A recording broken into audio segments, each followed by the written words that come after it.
अध्याय 21 वेणुगीत। श्री सुखदेव जी कहते हैं, परीक्षित, शरद ऋतु के कारण वह वन बड़ा सुंदर हो रहा था। जल निर्मल था और जलाशयों में खिले हुए कमलों की सुगंध से सनकर वायु मंद मंद चल रही थी। भगवान श्री कृष्ण ने गऊओं और ग्वाल बालों के साथ उस वन में प्रवेश किया। सुंदर सुंदर पुष्पों से परिपूर्ण हरी हरी वृक्ष पंक्तियों में मतवाले भौरे स्थान स्थान पर गुनगुना रहे थे और तरह तरह के पक्षी झुंड के झुंड अलग अलग कलरव कर रहे थे, जिससे उस वन के सरोवर, नदियाँ और पर्वत सब के सब गूंजते रहते थे। मधुपति श्री कृष्ण ने बलराम जी और ग्वाल बालों के साथ उसके भीतर घुसकर गऊओं को चराते हुए अपनी बांसुरी पर बड़ी मधुर तान छेड़ी। श्री कृष्ण की वह वंशी ध्वनि भगवान के प्रति प्रेम भाव को, उनके मिलन की आकांक्षा को जगाने वाली थी। उसे सुनकर गोपियों का हृदय प्रेम से परिपूर्ण हो गया। वे एकांत में अपनी सखियों से उनके रूप, गुण और वंशी ध्वनि के प्रभाव का वर्णन करने लगी। व्रज की गोपियों ने वंशी ध्वनि का माधुर्य आपस में वर्णन करना चाहा तो अवश्य, परंतु वंशी का स्मरण होते ही उन्हें श्री कृष्ण की मधुर चेष्टाओं की, प्रेमपूर्ण चितवन, भौहों के इशारे और मधुर मुस्कान आदि की याद आ गई। उनकी भगवान से मिलन की आकांक्षा और भी बढ़ गई। उनका मन हाथ से निकल गया। वे मन ही मन वहाँ पहुँच गई जहाँ श्री कृष्ण थे। अब उनकी वाणी बोले कैसे, वे उसके वर्णन में असमर्थ हो गई। वे मन ही मन देखने लगी कि श्री कृष्ण ग्वाल बालों के साथ वृंदावन में प्रवेश कर रहे हैं। उनके सिर पर मयूर पिच्छ है और कानों पर कनेर के पीले पीले पुष्प, शरीर पर सुनहला पीताम्बर और गले में 5 प्रकार के सुगंधित पुष्पों की बनी वैजंती माला है। रंगमंच पर अभिनय करते हुए श्रेष्ठ नटका सा क्या ही सुंदर वेश है। बांसुरी के चित्रों को वे अपने अधरामृत से भर रहे हैं। उनके पीछे पीछे ग्वाल बाल उनकी लोक पावन कीर्ति का गान कर रहे हैं। इस प्रकार वैकुंठ से भी श्रेष्ठ वह वृंदावन धाम उनके चरण चिन्हों से और भी रमणीय बन गया है। परीक्षित, यह वंशी ध्वनि जड़ चेतन समस्त भूतों का मन चुरा लेती है। गोपियों ने उसे सुना और सुनकर उसका वर्णन करने लगी। वर्णन करते करते वे तन्मय हो गई और श्री कृष्ण को पाकर आलिंगन करने लगी। गोपियां आपस में बातचीत करने लगी। अरे सखी, हमने तो आँख वालों के जीवन की और उनकी आँखों की बस यही इतनी सी सफलता समझी है, और तो हमें कुछ मालूम ही नहीं है। वह कौन सा लाभ है? वह यही है कि जब श्याम सुंदर श्री कृष्ण और गौर सुंदर बलराम ग्वाल बालों के साथ गायों को हाँक कर वन में ले जा रहे हों या लौटाकर व्रज में ला रहे हों, उन्होंने अपने अधरों पर मुरली धर रखी हो और प्रेम भरी तिरछी चितवन से हमारी ओर देख रहे हों, उस समय हम उनकी मुख माधुरी का पान करती रहें। अरे सखी, जब वे आम की नई कोपलें, मोरों के पंख, फूलों के गुच्छे, रंग बिरंगे कमल और कुमुद की मालाएं धारण कर लेते हैं, श्री कृष्ण के सांवरे शरीर पर पीताम्बर और बलराम के गोरे शरीर पर नीलांबर फहराने लगता है, तब उनका वेश बड़ा ही विचित्र बन जाता है। ग्वाल बालों की गोष्ठी में वे दोनों बीचों बीच बैठ जाते हैं और मधुर संगीत की तान छेड़ देते हैं। मेरी प्यारी सखी, उस समय ऐसा जान पड़ता है मानो 2 चतुर नट रंगमंच पर अभिनय कर रहे हों। मैं क्या बताऊं कि उस समय उनकी कितनी शोभा होती है। अरे गोपियों, यह वेणु पुरुष जाति का होने पर भी पूर्व जन्म में न जाने ऐसा कौन सा साधन भजन कर चुका है कि हम गोपियों की अपनी संपत्ति दामोदर के अधरों की सुधा स्वयं ही इस प्रकार पिए जा रहा है कि हम लोगों के लिए थोड़ा सा भी रस शेष नहीं रहेगा।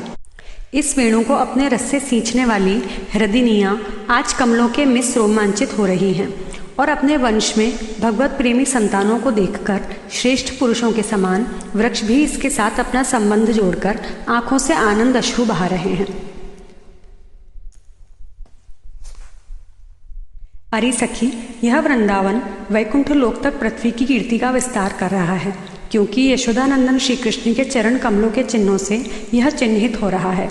सखी, जब श्री कृष्ण अपनी मुनिजन मोहिनी मुरली बजाते हैं, तब मोर मतवाले होकर उनकी ताल पर नाचने लगते हैं। यह देखकर पर्वत की चोटियों पर विचरने वाले सभी पशु पक्षी चुपचाप शांत होकर खड़े रह जाते हैं। अरे सखी, जब प्राणवल्लभ श्री कृष्ण विचित्र वेश धारण करके बांसुरी बजाते हैं, तब मूढ़ बुद्धि वाली ये हरिणियाँ भी वंशी की तान सुनकर अपने पति कृष्ण सा मृगों के साथ नंदनंदन के पास चली आती हैं और अपनी प्रेम भरी बड़ी बड़ी आँखों से उन्हें निरखने लगती हैं। निरखती क्या हैं? अपनी कमल के समान बड़ी बड़ी आँखें श्री कृष्ण के चरणों पर न्योछावर कर देती हैं और श्री कृष्ण की प्रेम भरी चितवन के द्वारा किया हुआ अपना सत्कार स्वीकार करती हैं। वास्तव में उनका जीवन धन्य है। हम वृंदावन की गोपी होने पर भी इस प्रकार उन पर अपने को न्यौछावर नहीं कर पाती। हमारे घर वाले कुढ़ने लगते हैं। कितनी विडंबना है। अरे सखी, हरिणियों की तो बात ही क्या है। स्वर्ग की देवियां जब युवतियों को आनंदित करने वाले सौंदर्य और शील के खजाने श्री कृष्ण को देखती हैं और बांसुरी पर उनके द्वारा गाया हुआ मधुर संगीत सुनती हैं, तब उनके चित्र विचित्र आलाप सुनकर वे अपने विमान पर ही सुध-बुध खो बैठती हैं, मूर्छित हो जाती हैं। यह कैसे मालूम हुआ सखी? सुनो तो। जब उनके हृदय में श्री कृष्ण से मिलने की तीव्र आकांक्षा जग जाती है, तब वे अपना धीरज खो बैठती हैं, बेहोश हो जाती हैं। उन्हें इस बात का भी पता नहीं चलता कि उनकी चोटियों में गुथे हुए फूल पृथ्वी पर गिर रहे हैं। यहाँ तक कि उन्हें अपनी साड़ी का भी पता नहीं रहता। वह कमर से खिसककर जमीन पर गिर जाती है।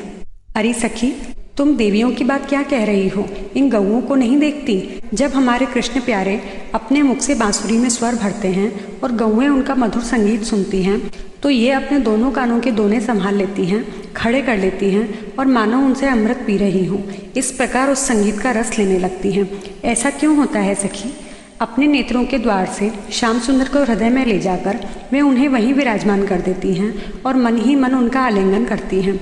देखती नहीं हो, उनके नेत्रों से आनंद के आंसू छलकने लगते हैं और उनके बछड़ों की तो दशा ही निराली हो जाती है।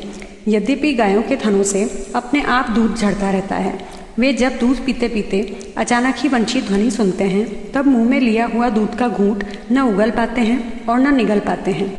उनके हृदय में भी होता है भगवान का संस्पर्श और नेत्रों में छलकते होते हैं आनंद के आंसू। वे ज्यों के त्यों ठिठके रह जाते हैं। अरे सखी, गौएं और बछड़े तो हमारे घर की वस्तु हैं, उनकी बात तो जाने ही दो। वृंदावन के पक्षियों को तुम नहीं देखती हो?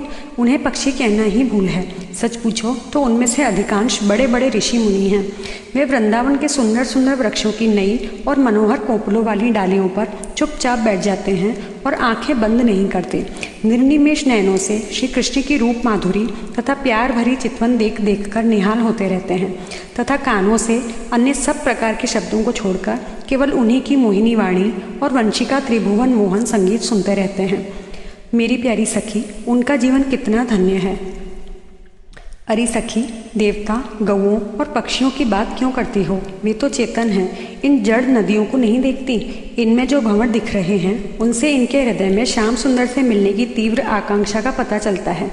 उसके वेग से ही तो इनका प्रवाह रुक गया है। इन्होंने भी प्रेम स्वरूप श्री कृष्ण की वंशी ध्वनि सुन ली है। देखो देखो, ये अपनी तरंगों के हाथों से उनके चरण पकड़कर कमल के फूलों का उपहार चढ़ा रही हैं और उनका आलिंगन कर रही हैं, मानो उनके चरणों पर अपना हृदय ही न्यौछावर कर रही हैं। अरे सखी, ये नदियाँ तो हमारी पृथ्वी की, हमारे वृंदावन की वस्तुएं हैं। तनिक इन बादलों को भी देखो। जब वे देखते हैं कि ब्रजराज कुमार श्री कृष्ण और बलराम जी ग्वाल बालों के साथ धूप में गौएं चरा रहे हैं और साथ साथ बांसुरी भी बजाते जा रहे हैं, तब उनके हृदय में प्रेम उमड़ आता है। वे उनके ऊपर मंडराने लगते हैं और वे श्याम घन अपने सखा घनश्याम के ऊपर अपने शरीर को ही छाता बनाकर तान देते हैं।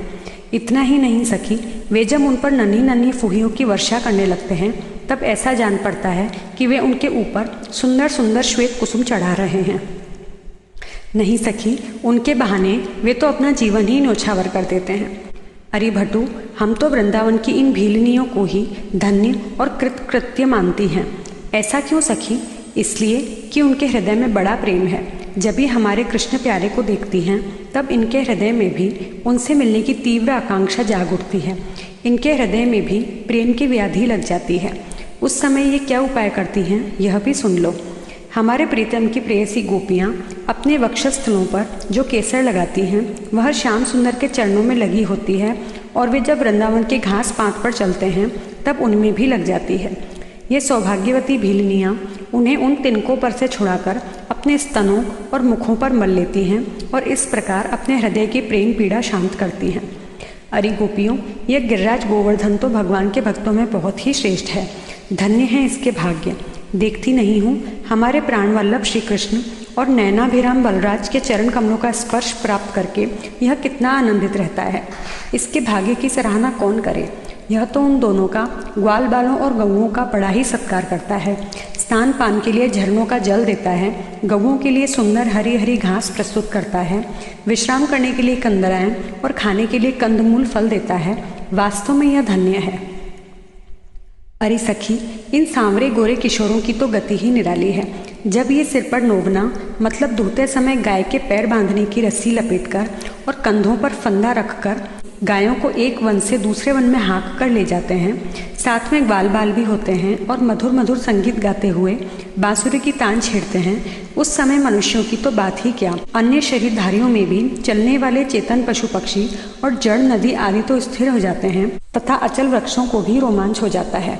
जादू भरी वंशिका और क्या चमत्कार सुनो। परीक्षित, वृंदावन विहारी श्री कृष्ण की ऐसी ऐसी एक नहीं अनेक लीलाएं हैं।